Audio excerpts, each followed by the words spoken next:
የኢትዮጵያ መንግስት አንደኛው የህወሓት ክንፍ ከውጭ ኃይሎች ጋር ግንኙነት አለው ሲል ከሰሰ። የእንጀራ ልጅን ለ20 ዓመታት አግታለች የተባለችው አሜሪካዊት በቁጥጥር ስር ዋለች። ከዘገባችን ጋር አብረውን ይቆዩ። የኢትዮጵያ መንግስት አንደኛው የህወሓት ክንፍ የአገሪቱ ተቀናቃኝ ከሆኑ የውጭ ኃይሎች ጋር ግንኙነትና ትብብር አለው በማለት ለመጀመሪያ ጊዜ ከሰሰ። የውጭ ጉዳይ ሚኒስትሩ ጌዲዮን ጢሞቴዎስ ይህንን ያሉት አዲስ አበባ ውስጥ ከትግራይ ጊዜያዊ አስተዳደር ፕሬዝዳንት አቶ ጌታቸው ረዳ ጋር በክልሉ ስላለው ሁኔታ ለዲፕሎማቶች ማብራሪያ በሰጡበት ጊዜ ነው። ሚኒስትሩ ይህንን እና ሌሎችን ክሶች በህወሓት አንደኛው ወገን ላይ ባቀረቡበት ጊዜ ግንኙነቱ ከየትኛው የውጭ ኃይል ጋር እየተደረገ መሆኑን በስም አልጠቀሱም። በህወሓት አመራሮች መካከል ያለው አለመግባባት በተባባሰበት ባለፉት ወራት በድርጅቱ ሊቀመንበር የሚመራው የህወሓት አንጃ ከኤርትራ ጋር ግንኙነት እያደረገ መሆኑን ተጠቅሶ በተደጋጋሚ ሲከሰስ ቆይቷል። አቶ ጌታቸው ረዳም ከዚህ ቀደም በሰጡት መግለጫ ላይ አንዳንድ የህወሓት ወታደራዊ እና ፖለቲካዊ አመራሮች ከኤርትራ ጋር ግንኙነት እያደረጉ ናቸው ሲሉ መክሰሳቸው ይታወቃል። በደብረ ጽዮን የሚመራው ቡድን ግን እየቀረበበት ያለውን ይህንን ክስ በተደጋጋሚ እያስተባበለ ይገኛል።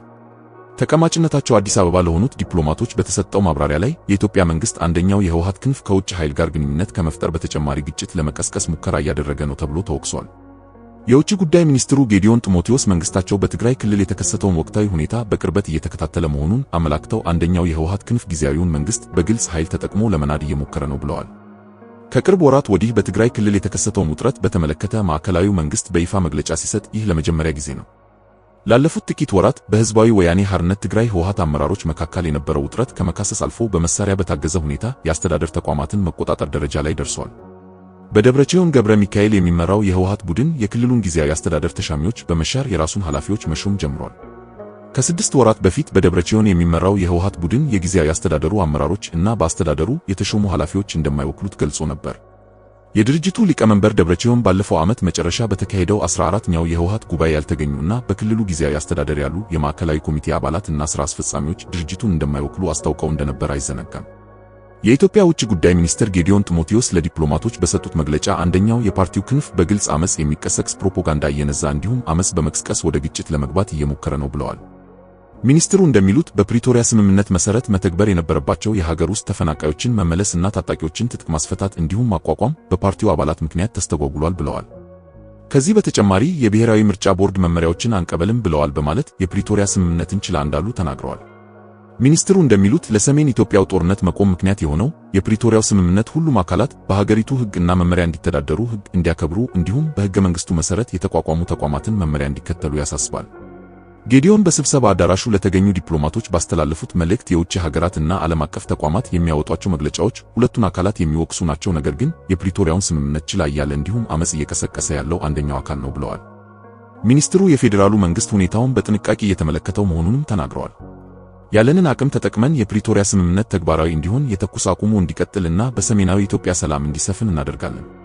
የትግራይ ክልል ጊዜያዊ አስተዳደር ፕሬዝዳንት ጌታቸው ረዳ በትግራይ የተከሰተው ቀውስ ከተባባሰ በኋላ ወደ አዲስ አበባ በማቅናት ከጠቅላይ ሚኒስትር አብይ አህመድ ጋር እንደሚወያዩ ተዘግቧል። አቶ ጌታቸው ሐሙስ ከአዲስ አበባ በሰጡት መግለጫ ጠቅላይ ሚኒስትሩ የህዝብን ሰላም፣ የፕሪቶሪያን ስምምነት፣ የአገሪቱን መረጋጋት እንደ መያዣ ከተጠቀመ አካል ጋር እንዳይደራደሩ ጠይቀዋል።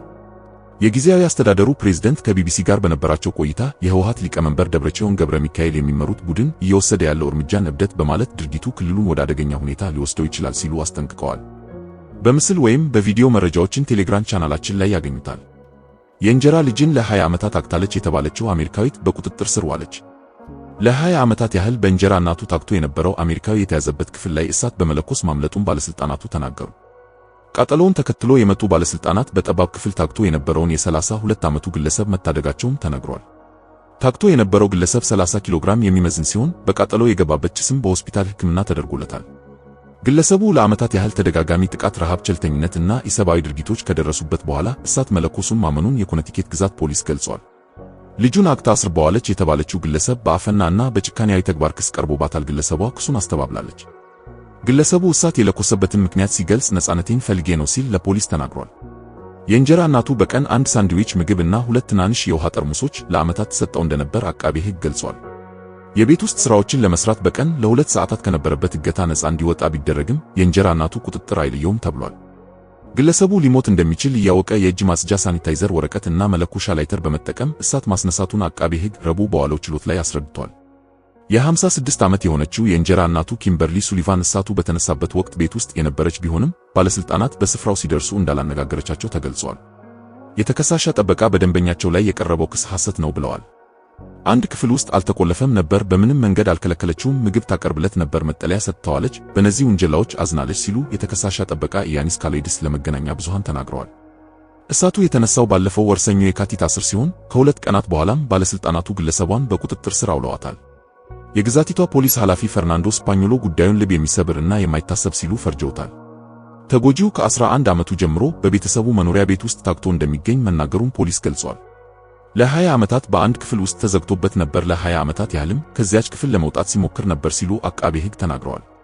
ባለስልጣናቱ የታጋቹ ግለሰብ አባቱ መቼ እንደሞተ ግልጽ ባይሆንላቸውም በዚህ ምክንያት ሁኔታው መባባሱን ተናግረዋል። ግለሰቦቹ በተገኙበት ወቅት ክብደት ከቁመት አንጻር በሚያሰላው BMI መሰረት 11 መሆኑ ተገልጿል። የብሔራዊ ጤና አገልግሎት ጤናማ የሚለው BMI ከ18.5 እስከ 24.9 ያለው ነው። ስሙ ይፋ ያልሆነው ይህ ግለሰብ በእነዚህ ዓመታት ውስጥ ምንም አይነት ሕክምና አለማግኘቱን ፖሊስ ገልጿል። በምስል ወይም በቪዲዮ መረጃዎችን ቴሌግራም ቻናላችን ላይ ያገኙታል።